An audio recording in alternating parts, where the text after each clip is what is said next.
Welcome. I'm David Hain, and you're listening to the third episode of the A to D podcast. Thanks for joining us. I appreciate you listening in, and I also want to thank all the people who've been sending in comments and suggestions, giving me phone calls. We really appreciate all the input, and I'm excited to see where we're going with this podcast and excited to see the number of listeners growing. So thanks again, everybody. Today's episode is entitled Candle in the Wind. What do you think of when you hear the phrase, a candle in the wind? The first thing I think is that candle is going to get blown out by the wind. I should cup my hand around the flame to try to block the wind. I'd be focusing on how do I keep the flame alive. I'd have thoughts that I should have brought a flashlight. This candle's a bad idea. It's an inferior product, and I should have brought a flashlight, or as my friends in South Africa and England would call it, a torch. But what does it mean with that phrase, candle in the wind? What do you hear in the thoughts that came out of me? Do you hear a thing that's vulnerable, something that's fragile, the flame itself being fragile, that it's likely to fail or to be snuffed out at any moment when a gust of wind kicks up? Can you see a candle that is not in control of its own destiny and not in control of giving off the light that it was intended to do? I'm sure as I was going through this, some of you were remembering the Elton John song, maybe even singing it in your mind as you were listening. Bernie Taupin wrote the lyrics for this song, and he said he got the phrase from something that was written when Janis Joplin died of an apparent overdose. But Bernie said he could have written about any of several celebrities who died that same way. But he wrote it about Marilyn Monroe. Do you remember her? Are you old enough to remember her? What do you think of when you hear her name? Do you think of Marilyn Monroe the same way you think of Meryl Streep, Emma Thompson, Hilary Swank, and Julia Roberts? I could almost see some of you smiling or chuckling as I went through that list, saying, nope, Marilyn's not like all them. But I want to tell you today, all of those women, including Marilyn Monroe, won the Golden Globe for Best Actress in a Motion Picture. Surprised by that? Are your memories more of her behavior, the sensationalism with her nude pictures, her lifestyle, the gossip you heard about her, the reports that came out of her death by an apparent overdose? You see, it's so difficult to look past the behavior of an addict. If you've been personally involved with the life of an addict, or if you've been caught up in addiction yourself, you understand the stuff that gets everyone upset. The lies, the manipulation, selfishness, laziness, stealing, broken promises, and on and on. You're familiar with the broken hearts caused as a result of addiction. My mom used to tell me as I was a teenager, little children step on your lap, but big children step on your heart. That was her way of letting me know how much pain I was causing her with the choices I was making. Well, at A to D, we focus on the emotional wound of the addicts, not their behavior. We look at wounds like abandonment, fatherlessness, rejection, betrayal, no sense of belonging, loneliness, and many, many more.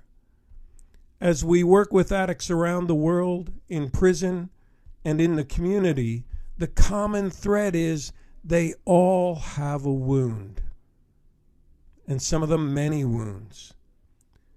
And that wound has affected their relationships, their decisions, their sense of worth, and their identity.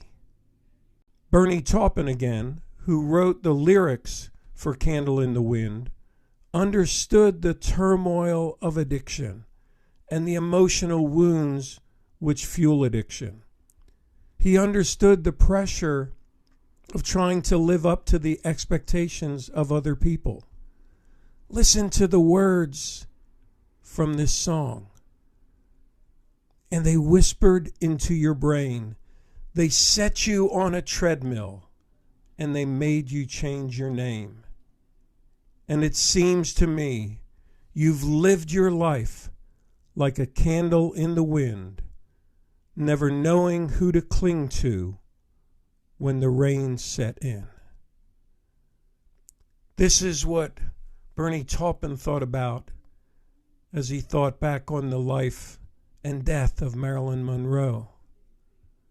Did you know that Marilyn Monroe had many wounds from her childhood back when she was still Norma Jean, long before she came to Hollywood and they made her change her name? Did you realize that she didn't know her dad? That her mom was in and out of mental hospitals, and as a result of that, she was in and out of foster homes, living with relatives, living with neighbors, any place and any family that would take her in. And along with these many houses that she lived in came abuse and sexual molestation going back to her preteen years. And at 16, the family she was living with moved out of state and couldn't take her along. And she didn't know who to cling to or where to turn to. So she married a neighbor's son who was 21 while she was 16. Yes, she truly was that fragile candle in the wind. But how did Marilyn Monroe describe herself when people questioned her behavior and her lifestyle in Hollywood? She said, "I'm selfish, impatient, and a little insecure. I make mistakes. I'm out of control and at times hard to handle. But if you can't handle me at my worst, then you sure as hell don't deserve me at my best." How do we as addicts handle ourselves at our worst? How have our friends and loved ones tried to handle us at our worst? Has it been all about our behavior? Have you found someone to cling to when the rain and the storm set in and drives you deeper into addiction? Where do you turn when you feel selfish, impatient, insecure, alone, abandoned, or betrayed? Too often, when we need to feel loved, when we hunger for a sense of belonging, everyone around us tries to fix us. They just want us to come right, to meet their expectations. They try to change our behavior and get us to just stop these bad decisions we're making. And you know, the reality is all of us in addiction can stop for a moment. But if the wound inside is still unhealed, if the scar is still painful, we relapse again and again and again. So we don't need people to try to fix us. We need someone to cling to when the rain sets in. And I found a great quote by Mitch Hedberg. He was an American comedian who died of an apparent overdose in 2005 at the age of 37. He said, "I wanted to buy a candle holder, but the store didn't have one, so I got a cake." What a great line. I wanted to buy a candle holder, but the store didn't have one, so I got a cake. You see, a candle in the wind does not need to be placed in a candle holder that someone else thinks is the perfect spot for them. A candle in the wind needs family, needs fellowship. A candle in the wind needs to shine with and be part of a cake full of candles. A candle in the wind needs that sense of belonging, that strength and support that we get by being surrounded by other candles. Not that vulnerability we feel being all alone as a candle in the wind. We need friendship, relationship, and love to cling to.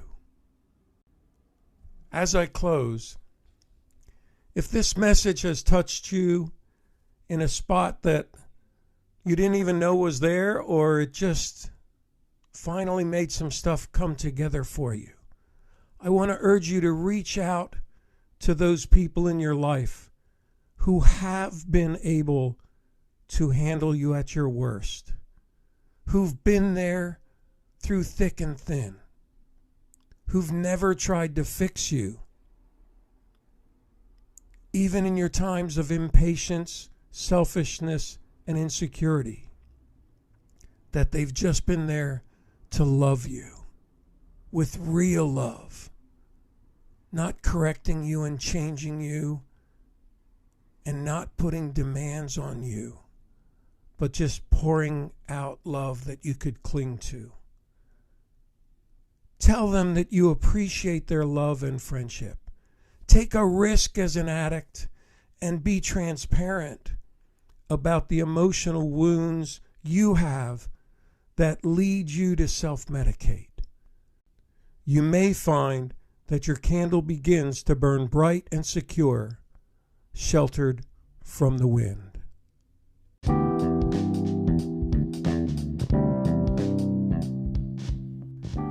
Thanks again for listening to this episode of A to D, From Addict to Disciple. I look forward to hearing more from all of you, or as many as you who want to. Feel free to send emails to davidfromatod@gmail.com. You can direct message me through Instagram @davidfromatod. And I hope to hear from you soon. Talk to you next week.